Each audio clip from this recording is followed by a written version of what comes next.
Top Santé, votre magazine sanitaire, présenté par Peggy Wabeno, tous les lundis à 14 h. Rediffusion lundi 20 h. Pour tout contact, top santé topcongo@gmail.com ou contactez-nous au 082 280 1500. Top Congo FM, elle a tout d'une grande. Bonjour à tous et bienvenue dans ce magazine sur Top Congo FM. Très heureuse de vous retrouver pour ce nouveau numéro de Top Santé consacré aux premiers gestes des secours, des gestes qui sauvent. Pour en parler, nous recevons une dame qui nous vient de très très loin. Il s'agit donc de Coco Kankou Diadia. Elle est infirmière de profession, mais elle est également Patient Capacity Manager à Royal London Hospital, c'est à Londres. Et elle est aussi présidente de la fondation Rise and Blossom, fondation installée ici sur place à Kinshasa et à Londres. Je suis des auditeurs. Pourquoi donc est-il si important d'apporter des soins élémentaires de réanimation à une personne en souffrance? Comment le faire? Quelles sont les différentes étapes à respecter pour essayer de ramener quelqu'un à la vie? On en parle dans cette émission avec notre invitée, Madame Coco. Bonjour et bienvenue. Bonjour, Madame Peggy. Comment allez-vous? Je me porte bien, merci, par la grâce de Dieu. C'est un réel plaisir de vous recevoir dans notre émission. Vous nous venez de très très loin, de Londres. Comment ça s'est passé votre voyage de Kinshasa, ici, de Londres à Kinshasa? Vraiment, c'était long, un voyage long, mais jusque-là, le séjour se passe bien, par la grâce de Dieu. Et merci beaucoup de nous avoir sur votre plateau. Merci beaucoup. Alors, on parle des soins élémentaires de réanimation. Qu'est-ce que c'est? Ouais, l'idée, c'est d'apporter une connaissance à la population, d'éduquer notre population congolaise, si pas africaine, sur comment venir au secours de quelqu'un qui est en danger, précisément en cas d'arrêt cardiaque ou bien si la personne s'évanouit. Donc, nous voulons juste apporter quelques notions élémentaires avec certaines étapes bien précises sur comment le faire et bien le faire pour sauver la vie de cette personne-là jusqu'à ce que le secours ou l'ambulance arrive. Et qui doit poser ces actes? Voilà, ça peut se faire au niveau hospitalier, à l'hôpital, ou bien dans la communauté, peut-être à la maison. Votre enfant ou votre conjoint, il tombe, il perd connaissance. Qu'est-ce que vous allez faire en attendant que l'ambulance arrive? Ce sont des notions très importantes parce que ça sauve la vie de cette personne-là. Parce qu'en observant ce qui se passe autour de nous, nous constatons que la population n'est pas éduquée, la population n'a pas cette notion-là de sauver, de préserver la vie de la personne en cas d'inconscience ou bien de noyade et quoi que ce soit. Donc, nous voulons, au préalable, si vous voulez, je peux déjà commencer à parler des éléments, des étapes, si vous voulez. La première étape à faire quand la personne s'évanouit ou bien la personne perd connaissance, vous voulez vous rassurer que vous voulez évaluer l'état de l'environnement dans lequel la personne se trouve. Si c'est dans la rue ou bien dans une chambre, vous voulez regarder autour de vous s'il n'y a pas de danger. Il n'y a pas de fil électrique par terre, il n'y a pas de l'eau par terre.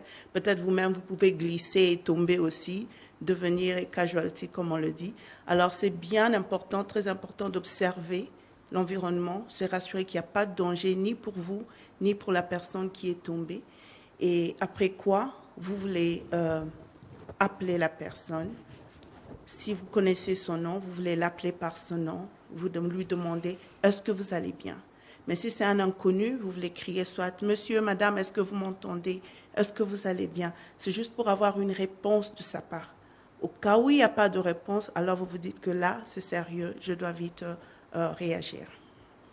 Mais est-ce que la personne qui a besoin d'aide peut constituer aussi un danger? Bien sûr, elle peut constituer un danger si, par exemple, elle est tombée suite à une poignarde. On l'a empoignardée, il y a du sang qui coule. Ce sang-là qui est par terre, c'est un danger pour vous. Vous ne voulez pas être en contact direct avec le sang d'une personne pour vous préserver d'autres maladies contagieuses.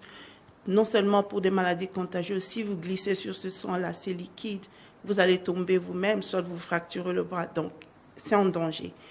Peut-être c'était en cas d'électrocution qu'elle est tombée. Alors, vous voulez vous rassurer qu'il n'y a pas de fil électrique derrière ou autour de la personne avant que vous vous approchiez ou vous touchez cette personne-là. C'est de ce danger-là que nous parlons. Ou bien, si elle était en train de vomir et ce sont les vomissures qui ont bloqué les voies respiratoires, cette personne-là peut être un danger pour vous au cas où ces vomissures-là pouvaient retomber sur vous ou quoi que ce soit. Donc le danger, c'est pas qu'elle va vous faire mal, mais c'est des circonstances environnantes qui pourront vous causer du tort d'une manière ou d'une autre. Alors, on parlait là des étapes. Vous avez déjà énuméré la première étape. Il y en a combien d'abord? Alors, généralement, il y a, comme je viens de l'Angleterre, nous nous référons sur le British Council pour la fondation de Heart Foundation. Il parle de 7 étapes, mais ça peut se résumer en 5 étapes. Alors, nous avons parlé de danger. Et la deuxième étape, chercher la réponse du patient ou bien de la personne qui est tombée. Et la troisième étape, c'est se rassurer, est-ce qu'il y a signe de vie? Alors, quand vous criez, Madame, Monsieur, est-ce que vous m'entendez et que la personne ne répond pas, la seconde étape serait d'appuyer sur l'épaule. Là, il y a un muscle, un gros muscle là qui relie l'épaule et le cou. Vous pincez un peu. Si la personne n'est pas en inconscience, elle va réagir. Mais si elle est vraiment inconsciente, elle ne va pas réagir. Et dans ce cas-là, vous voulez vous rassurer qu'il y a un mouvement, il y a la respiration. Alors, quand la personne est allongée, il serait mieux, si elle n'est pas allongée sur son dos, de ramener la personne, de s'allonger sur son dos, sur une surface qui est dure, préférablement par terre. Parce que là, cette position-là va bien vous aider à faire des compressions. On va y arriver. Alors, quand la personne est couchée à terre sur le dos, vous observez au niveau de la poitrine, parce que quand on respire, il y a le mouvement au niveau de la poitrine. S'il n'y a pas ce mouvement-là, vous pouvez vous pencher un peu sur la tête de la personne, sentir s'il y a de l'air qui sort de ses narines quand elle est en train de respirer. Et ça, là, ça se fait vite, hein, cet assessment-là, ça ne prend pas 2 minutes. Si en un clin d'œil, rapidement vous observez le battement du cœur avec le mouvement de la poitrine, ou bien vous sentez s'il y a de l'air au niveau des narines. Au cas où il n'y a pas de mouvement de poitrine et vous ne sentez pas l'air, vous pouvez vérifier avec votre doigt au niveau du cou, sentir s'il y a la pulsation, le battement du cœur. Au cas où vous ne sentez rien, vous vous dites que là, je dois rapidement agir et vous pouvez commencer à faire des compressions. C'est l'étape prochaine. Mais généralement, on voit, enfin, je donne l'exemple de Kinshasa, quand quelqu'un tombe, on essaye de l'entourer, on essaye de mettre de l'air, chacun vient avec, apporter son appui, on utilise un pan, on utilise quelque chose pour essayer de donner de l'air. Est-ce que c'est recommandé? Je dirais que c'est par manque d'information. La population ne sait pas ce qu'il faut faire. Le pagne que vous donnez de l'air, cette personne-là n'a pas besoin de cet air-là. L'idée, c'est de rapidement commencer les compressions sur sa poitrine qui va aider à propulser le sang, retourner le sang vers le cerveau. Parce qu'au fait, quand on est inconscient, c'est le cerveau qui ne fonctionne plus bien parce qu'il manque d'oxygène. Alors, il manque d'oxygène parce qu'il n'y a pas de circulation sanguine qui repart au niveau de la tête pour alimenter le cerveau. Du coup, tout ce que vous faites comme lui donner de l'air, tout ça là, ça ne lui apporte pas vraiment ce qu'il faut. Il prend de l'air, mais son cœur ne fonctionne pas. Donc, le target ou bien l'élément principal à viser, c'est le cœur de la personne qui est tombée. Alors, dans ce cas-là, si vous sentez qu'il n'y a pas d'air, il n'y a pas de mouvement de battement de cœur, vous voulez appuyer votre main gauche et ma main droite, comme ça là, sur la poitrine de la personne au niveau du sternum, là, au milieu. Là. Vous appuyez comme ça et vous êtes en position à genoux avec la colonne vertébrale bien alignée pour vous donner une bonne posture de sorte que quand vous faites des compressions, qu'il y ait quand même une force qui appuie sur la poitrine de la personne pour, comme on dit, donner un peu d'électricité à son cœur, le permettre de fonctionner. Faire un massage cardiovasculaire. Voilà, nous appelons ça massage cardio-pulmonaire, CPR, cardio-pulmonaire respiratoire, parce que on est en train de target, on est en train de viser le cœur, le poumon, pour permettre la respiration de revenir en place. Alors, quand vous appuyez, vous faites cette compression-là, vous voulez compter pendant 15 ou 30 secondes. 1, 2, 3, 4, jusqu'à 100 ou à 120 compressions. et puis vous arrêtez. Si la personne ne réagit pas, vous continuez à compresser. Il y a d'autres guidelines ou bien d'autres procédures qui vous demandent, quand vous faites 100 à 120 compressions, vous arrêtez, vous poussez un peu de l'air au malade. Alors, à l'époque, on faisait bouche à bouche. Vous pouvez souffler sur la bouche du malade, vous poussez de l'oxygène, et puis 2 fois, 1, 2, 3, vous arrêtez et vous appuyez encore. Mais avec tout ce qu'il y a eu comme Covid et contagion respiratoire et tout, on conseillerait, si vous avez un papier mouchoir ou un mouchoir en tissu, de mettre ça sur la bouche de la personne et puis vous poussez de l'air. Mais il faut se préserver. On ne sait pas qu'est-ce que cette personne a comme condition. Vous ne voulez pas vous contaminer vous-même. La meilleure serait, vous faites des compressions continuelles jusqu'à ce que l'aide arrive. Et tout ça, on le fait en combien de temps? Ça dépend de la réponse de la patiente ou de la personne qui est tombée. Si vous faites un cycle de compression et qu'elle tousse, on sent qu'il y a signe de vie qui revient, vous arrêtez. Vous pouvez repositionner la malade. On appelle ça recovery position, soit la coucher sur le côté droit ou gauche, juste pour permettre aux poumons de reprendre leur respiration comme il faut. Mais s'il n'y a pas, après un cycle ou 2 cycles de compression, il n'y a pas signe de vie, il est conseillé de continuer jusqu'à ce que l'aide arrive. Eh bien, c'est sérieux parce que c'est la vie d'une personne. Vous êtes en train de secourir cette personne-là. Du coup, vous-même, vous êtes aussi sous émotion. Il y a l'adrénaline qui pompe. Donc, vous serez choqué, vous serez aussi angoissé. À un moment donné, vous allez perdre de force. S'il y a des gens autour de vous, vous pouvez faire des tours. Quelqu'un d'autre prend la relève lorsque vous reprenez un peu le souffle et revenir. Donc, j'ai oublié de mentionner quelque chose, excusez-moi. Lorsque vous êtes arrivé devant le malade, vous avez appelé le nom, il n'y a pas de réponse, vous voulez demander de l'aide. S'il y a des passants ou quelqu'un dans la maison, vous pouvez leur demander d'appeler l'ambulance. Je ne connais pas le numéro ici pour appeler l'ambulance, mais nous avons le 999, on appelle l'ambulance en ce numéro-là. Donc, pour être pratique, quelqu'un prend son téléphone, il appelle de l'aide et vous continuez à assister et à secourir cette personne. Alors, lorsqu'on appuie sur le sternum, on appuie avec de toutes ses forces ou bien de façon légère? Ça doit être modéré parce que si c'est trop léger, il n'y a pas de force, ça n'arrive pas au niveau du cœur, au fait. Et si c'est trop fort, ça risque de fracturer les côtes qui sont autour du cœur. Alors, il faut le faire d'une manière modérée. C'est pourquoi il est recommandé d'être en une bonne position, en bonne posture. Quand vous êtes bien aligné sur votre colonne vertébrale, vous êtes posé sur vos genoux et vous faites ça là. 1, 2, 3, ça pompe. Et la personne, sûrement par la grâce de Dieu, les évidences et les recherches nous montrent que nous sauvons de vie à 85%. Et si jamais la personne ne revient à la vie, ou bien s'il n'y a pas de réponse jusqu'à 3, 4, 5 cycles, on fait quoi? Le scénario, peut-être si vous êtes seul avec cette personne-là, vous avez fait tout ce que vous pouvez, elle ne revient pas à la vie et que vous êtes fatigué, on ne peut plus vous demander plus que ça. Vous allez malheureusement arrêter parce que vous n'avez plus de force. Ça ne sert à rien de donner une compression si vous-même vous êtes fatigué. Ça ne produit rien au fait. Alors, malheureusement, vous allez arrêter et la personne va succomber. Mais si en faisant cela et que l'aide arrive, Dieu merci, les secouristes ou les ambulanciers vont prendre la relève et emmener la personne à l'hôpital.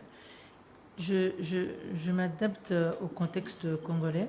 Vous avez dit qu'il faut arriver toujours à poser ces gestes jusqu'à l'arrivée d'une ambulance. Le cas, par exemple, ici au Congo, généralement, c'est pas à la bourse de tout le monde. Est-ce que c'est l'équipe qui assiste qui doit amener le malade vers l'hôpital, puisqu'on ne sait pas appeler une ambulance, soit il y en a pas. OK. Parce que supposons qu'il y a un taxi qui arrive, vous serez contraint d'arrêter de faire des compressions et de mettre la personne dans le taxi. Elle doit s'allonger à l'arrière du taxi. Et du coup, cette surface-là n'est pas dure. Ce n'est pas déjà une position recommandée. Néanmoins, si vous voulez continuer à faire des compressions en étant dans le taxi, tant mieux, vous pouvez continuer à le faire jusqu'à ce qu'il arrive à l'hôpital. Mais si on n'amène pas le taxi, on amène une moto, comment vous allez amener cette personne à l'hôpital Généralement, par moto? c'est ce qui se fait. Souvent, en cas d'accident, en cas de problème, la patient ou le patient est conduit sur une moto. Parce que le problème, en fait, la personne ne sait plus respirer d'elle-même. Il n'y a pas de ventilation, donc il n'y a pas de l'air qui entre. Alors, cette compression-là cardio-pulmonaire aide et à faire circuler le sang et à ramener de l'oxygène au niveau des poumons qui vont aller jusqu'au niveau du cerveau. Parce qu'on ne veut pas que le cerveau s'arrête complètement. Parce que quand le cerveau s'arrête, il ne sait plus donner des commandes à d'autres organes vitaux. Donc la vie et s'arrête. du coup, la vie s'arrête. Alors, si on ne le peut pas aussitôt et que pour la grâce de Dieu, par exemple, la personne revient à respirer, mais le cerveau n'a pas reçu assez d'oxygène, la personne peut revenir en vie, mais avec quelques dommages au niveau du cerveau. D'accord. Alors, quelle est la meilleure façon de rechercher la réponse d'une personne? Est-ce qu'on doit également jeter de l'eau sur sa tête? L'idée de jeter de l'eau, c'est de pousser à la personne à se réveiller.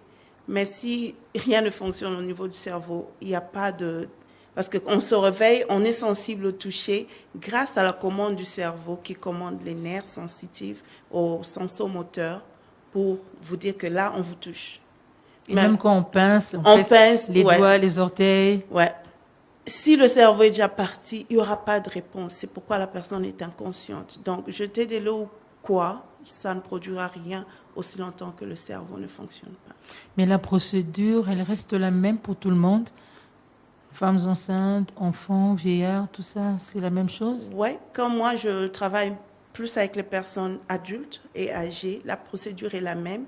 Pour les enfants, la procédure est la même, mais la façon dont on fait des compressions, elle est différente parce que l'anatomie même de la poitrine et du cœur est encore en développement. Ça se développe encore, c'est pas mature. Donc, on conseille aux pédiatres et aux infirmières pédiatriques de le faire différemment. Alors, je ne sais pas vraiment trop commenter par rapport aux enfants parce que ce n'est pas ma spécialité. Mais pour les adultes, que vous soyez enceinte ou pas, la grossesse au niveau du ventre, ça n'a rien à voir avec le cœur. Donc, vous allez vous aliter, on va vous mettre en position allongée sur le dos et on va faire des compressions de la même manière. Oui, je vous ai présenté, je l'ai dit au début, que vous êtes patient capacity manager à Royal London Hospital. En quoi consiste votre travail? Ok. Déjà, l'hôpital où je travaille, c'est un grand hôpital, un centre, on appelle ça Trauma Center, c'est-à-dire que nous recevons beaucoup de cas des accidents routiers. Quelqu'un peut être en train de construire, il est monté sur les échelles, il tombe, il fracture sa colonne vertébrale. On reçoit beaucoup de cas des urgences comme ça. Et l'hôpital est spécialisé en différents domaines de santé. Neurochirurgie et autres. Alors, mon rôle, je travaille avec le site manager, comme on les appelle. Donc, nous contrôlons le mouvement de l'hôpital. À partir du service d'urgence, lorsque les malades arrivent, nous voulons savoir leur parcours. Ils arrivent aux urgences, ils se font enregistrer, les médecins les voient. Si on trouve que leur cas est bon, c'est mineur, on leur donne le traitement dont ils ont besoin, ils partent à la maison. Merci Seigneur pour ça. Mais au cas où ils ont besoin d'être admis à l'hôpital, c'est là que mon rôle intervient. Nos collègues qui travaillent au service d'urgence, ils vont appeler notre bureau et nous dire, voilà, il y a tel patient qui vient à tel problème, ça peut être chirurgical, médecine interne ou autre, ils doivent être admis. Alors là, nous allons, comment on dit en anglais, liaise, nous allons travailler avec les personnes qui sont dans les pavillons de ces différents départements et voir s'ils ont des espaces, s'il y a de lits pour ces malades-là. Et qu'est-ce qu'il faut faire? S'il n'y a pas de lit, qu'est-ce qu'il faut faire? Les malades qui sont dans votre pavillon, est-ce qu'ils ont déjà complété leur cycle de traitement? Est-ce qu'ils sont prêts à aller à la maison? S'ils sont prêts à la maison, qu'est-ce qu'il faut faire? Il y en a qui restent encore là parce qu'ils ont besoin d'aide sociale à la maison. Ils ont besoin de beaucoup de choses qu'on doit mettre en place avant qu'ils ne partent. Alors là, nous allons travailler avec le service social qui est basé sur l'hôpital. Nous allons travailler peut-être avec les kinésithérapeutes. Peut-être cette patiente-là a juste besoin de quelques exercices après l'opération et on lui donne des béquilles et tout. Donc, nous travaillons avec le multidiscipline, l'équipe qui est là. juste pour savoir, on a besoin de renvoyer les malades à la maison, qu'est-ce qu'il faut faire et pour qu'on ait de l'espace afin que d'autres personnes rentrent dans l'hôpital. Alors c'est bien, et on revient dans notre sujet. Nous parlons des soins élémentaires en réanimation. On a évoqué les différentes étapes qu'il faut respecter, le massage cardio-pulmonaire respiratoire, voilà, pour permettre au cerveau de respirer afin de ramener la personne qui s'est évanouie à la vie. Mais qu'en est-il du cas d'un épileptique qui fait sa crise en pleine rue, qui tombe? Est-ce que c'est la même méthode? Au cas où, pendant la crise, la personne devient inconsciente, oui, ça sera la même méthode. Il faut juste attendre que comment on dit, on appelle ça encore en français, quand elle est en train de convulser là, il faut attendre que les convulsions s'arrêtent. Et quand les convulsions s'arrêtent, maintenant vous pouvez assister la personne à s'allonger et faire tout ce qu'on a dit tout à l'heure, et respecter toutes les étapes. Mais au cas où elle est encore en train de convulser, c'est difficile. Vous ne saurez pas retenir cette personne-là et la mettre dans une position appropriée. Il est vraiment conseillé d'attendre que les convulsions s'arrêtent avant de commencer les massages cardio-pulmonaires. On a un exemple concret et plus palpable, c'était celui de l'artiste musicien, paix à son âme, Papa Wemba, qui était décédé sur scène. Ouais. Qu'est-ce qui aurait dû être fait qui n'a pas été fait? En tout cas, je ne saurais pas commenter à 100% sur ce qui n'a pas été fait parce que je n'étais pas là. Mais par rapport à ce que nous avons vu dans les médias, Papa Wemba s'affondrait, il est tombé. Et tout ce qu'on voyait, les gens ramener les pannes, comme vous disiez tout à l'heure, là, mettre de l'air et tout, c'était pas ça. Il n'avait pas besoin de ces pannes-là. Si seulement il y avait une équipe sur place qui pourrait commencer ce cardio-pulmonaire à temps, peut-être qu'on aurait sauvé la vie de Papa Wemba. Mais on ne sait pas ce qui s'est passé derrière les scènes, parce qu'à un moment donné, on ne savait plus voir ce qui se faisait. Peut-être qu'il y avait des secouristes qui étaient venus et ils ont pu l'aider autant qu'ils pouvaient. Mais je pense encore une fois, c'est question d'éduquer notre population. Ouais. Voilà, c'est vraiment pas ancré dans notre culture. Ce serait peut-être pas facile, mais c'est un travail qui devait être fait par la Croix-Rouge ou par tout le monde. Je pense que, comme d'où je viens, ça se fait partout, même dans les écoles.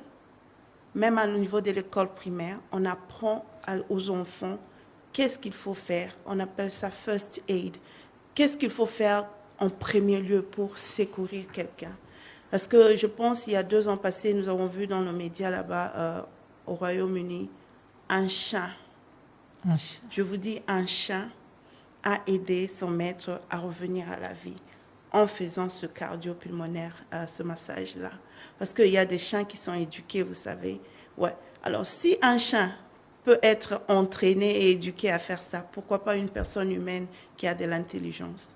Donc, c'est question si le ministère de Santé pourrait incorporer ça au niveau des écoles, partout où la population rentre, que les personnes aient des notions de base. Combien de nous ont perdu leurs membres chers parce qu'ils ne savaient pas ce qu'il faut faire? C'est vraiment vital, c'est très capital. Même nos petits-enfants, il y a un autre élément que j'avais suivi au niveau de l'Europe. Un enfant avait sauvé son père. Un enfant de 5 ans. Juste parce qu'elle savait qu'il fallait appeler l'ambulance et il fallait commencer à faire des compressions. Elle n'avait pas assez de force, mais avec le peu qu'elle pouvait faire, elle a pu sauver la vie de son père. Donc, c'est question que nous ayons ça, ce réflexe-là en tête. Si quelqu'un s'évanouit, je dois commencer à faire ça le plus tôt possible. Peut-être ça pourrait aider cette personne à garder la vie. Et non, si quelqu'un s'évanouit, on s'amène avec son téléphone et on se met à filmer. Ce qui est triste, vraiment triste. En tout cas, on doit utiliser le téléphone à sa juste valeur. Je ne pense pas que c'est ça l'utilité même du téléphone. C'est un cas d'urgence, c'est une vie qui est en danger et la vie est précieuse. Nous devons faire de notre mieux. Même si c'était votre pire ennemi qui s'était évanoui, nous venons faire un effort pour sauver cette vie-là. Alors, lorsqu'on fait correctement tous ces gestes, la personne peut revenir à la vie? Il y a beaucoup de chances de sauver cette vie-là parce que les recherches nous disent qu'à 85%, on peut sauver cette vie. Ouais, il y a plus de chances. Madame Coco Kankou-Diatia, vous êtes également présidente de la fondation Rise and Blossom. Est-ce que votre fondation va également dans ce sens d'apporter des soins de réanimation? Non, nous ne sommes pas dans cet angle-là. Rise and Blossom, c'est une fondation qui s'occupe d'aider, de venir en assistante aux personnes vivant avec handicap physique. Jusque-là, c'est une fondation qui vient de naître. Alors, nous cherchons à aider ces personnes-là, non seulement avec les biens matériels, mais l'idée, comme on dit, le plan à long terme serait de valoriser ces personnes-là. Parce que nous voyons dans notre communauté, s'il y a un handicapé physique, un aveugle, quoi que ce soit, ils sont marginalisés. Et du coup, ces personnes-là ne se sentent plus valorisées dans la société. Ils ne savent plus aller à l'école, ils ne savent plus faire quoi que ce soit. Et l'idée est que par la grâce de Dieu, selon que les moyens nous seront donnés, d'aider ces personnes-là à se sentir, en tout cas, qu'ils ont de la valeur et qu'ils vaut quelque chose, ils peuvent faire quelque chose. On peut les assister soit à donner des formations. Il y en a qui ont des talents, ils savent coudre, ils peuvent réparer des chaussures ou quoi que ce soit. C'est juste venir en aide. Parce que quand vous avez un handicap, vous devenez une charge pour votre famille. Donc, on ne va pas seulement se limiter à aider ces personnes, mais on pourrait même aller plus loin, à aider les personnes qui les prennent en charge. Comme on dit, the main carer en anglais, la personne qui aide cette personne-là directement. Peut-être elle veut apprendre comment utiliser la chaise roulante. Elle veut apprendre comment aider cette personne-là à utiliser ses béquilles. Elle veut apprendre comment, parce que quand on est alité, on peut développer des plaies de lit et tout ça. Comment je dois assister cette personne qui est alitée ou qui est tout le temps sur la chaise roulante à ne pas développer les plaies de lit, les escarres, comme on les appelle en termes médicaux. Donc, l'éducation doit être, c'est vraiment à broad spectrum, c'est à tous les plans, et l'assistante ne sera pas seulement matérielle ou financière, mais nous voulons aller un peu plus loin pour que la personne, même avec son handicap, soit en mesure de faire un travail qui va lui rapporter quelque chose pour se prendre lui-même en charge et s'occuper aussi de ses membres de famille directs. Et qu'est-ce qui vous a motivé? Beaucoup de choses. Je disais tout à l'heure que je travaille comme Patient Capacity Manager, mais avant de faire ce travail-là, j'étais, comment on dit ça, infirmière en chef dans un pavillon orthopédique. Alors, les patients qu'on recevait, après un accident, ils arrivent à perdre la jambe, ils arrivent à perdre le bras et quoi que ce soit. Du coup, ils ne savent plus rien faire pour eux-mêmes. C'est vraiment un changement de vie qui peut vous traumatiser toute la vie. Alors, ça m'avait vraiment interpellée. Je dis, il y en a nombreux dans mon pays qui souffrent de ce genre de choses. Et puis, pas seulement dans mon pays, même dans ma famille, j'ai des membres de famille qui ont besoin de support. Alors, ça m'avait vraiment motivée. J'ai dit, par la grâce de Dieu, avec les peu de moyens que le Seigneur pourrait mettre sur ma main, je dois faire la moindre des choses pour aider ces personnes à se sentir valorisées. Il y a un numéro de contact, il y a une adresse. Si quelqu'un qui suivait peut-être cette émission voudrait entrer en contact avec vous, comment procéder? Oui, vous pouvez nous contacter par email. Ça s'écrit airblossom20@outlook.com, soit par téléphone, si je suis sur WhatsApp. C'est le 0044 74 62 58 54 88. Merci beaucoup. Alors, Madame Coco, on chute déjà et on parlait dans cette émission des gestes de premier secours. Concrètement, qu'est-ce que le Congolais peut retenir? Le Congolais doit retenir que la vie est précieuse et que tout ce que nous faisons, et si nous le faisons le plus tôt possible, nous pouvons sauvegarder cette vie-là. Et il faut le faire. Vous n'avez pas besoin d'avoir une connaissance en médecine ou quoi que ce soit. Mais il faut savoir que quand quelqu'un s'évanouit, vous devez demander de l'aide le plus tôt possible et venir à son secours en faisant des compressions cardiovasculaires autant que vous pouvez. Pendant un cycle de 120 compressions, vous vous reposez un peu, 120 compressions, vous vous reposez pour 2 minutes jusqu'à ce que soit la personne revienne en vie ou soit jusqu'à ce que l'aide arrive. Et non utiliser le téléphone? Surtout pas ça. Si vous voulez utiliser les téléphones pour demander du secours, bien sûr, faites-le. Mais non pas pour filmer et qu'on voie comment... Parce qu'on doit préserver la dignité de cette personne-là. Peut-être quand elle est tombée, elle était à moitié habillée. Quand elle est tombée, son visage a tourné, elle s'est perdu de sens. Vous devez préserver la dignité. Même la dignité des morts, ça doit se préserver. Donc, vous voulez vous dire, si c'était moi à cette place-là, si c'était moi par terre, qu'est-ce que j'aurais voulu que quelqu'un fasse pour m'aider? Je pense que si on a ça en tête, se mettre à la place des autres, faire des choses qu'on voudrait que les autres fassent pour nous, je pense que la mentalité va changer et on va aider les gens dans beaucoup de choses. Et quel appel en tant que corps médical vous pouvez aujourd'hui lancer à l'endroit des autorités sanitaires qui sont en RDC? Vous avez dit que là où vous êtes, même les petits-enfants savent poser tous ces actes, mais ce n'est vraiment pas le cas ici au Congo.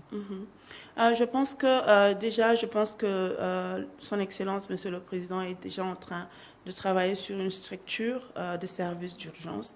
Je pense que ça, c'est plus sur, peut-être si je ne me trompe pas, c'est plus sur le milieu hospitalier.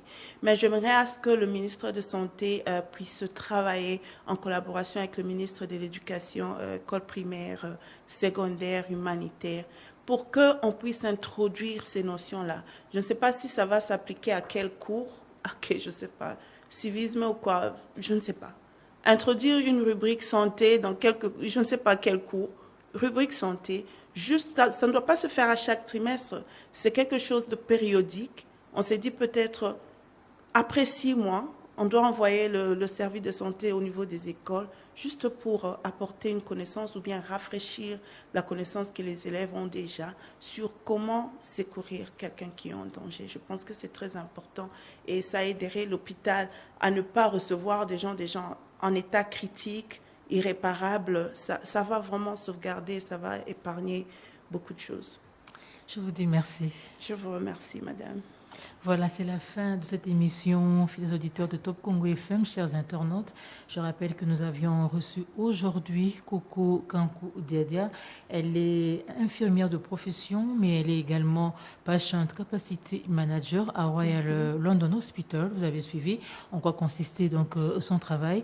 Avec elle, elle est aussi présidente de la fondation Rise and Blossom qui est installée ici à Kinshasa, mais également à Londres. Avec elle, donc avec l'invité d'aujourd'hui, nous sommes revenus sur l'importance de poser des gestes qui peuvent sauver, donc les soins des soins élémentaires en réanimation, des soins qui déterminent la survie d'une personne en souffrance. Je dis merci à toute l'équipe technique qui m'a accompagné. Merci à Théophile Lusakeno, mais également à Jacques Nzinga.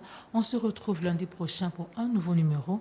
En attendant, prenez soin de vous. Top Santé, votre magazine sanitaire, présenté par Peggy Wabeno, tous les lundis à 14h. Rediffusion lundi 20h. Pour tout contact, Top Santé Top Congo @gmail.com ou contactez-nous au 082 280 1500. Top Congo FM, elle a tout d'une grande.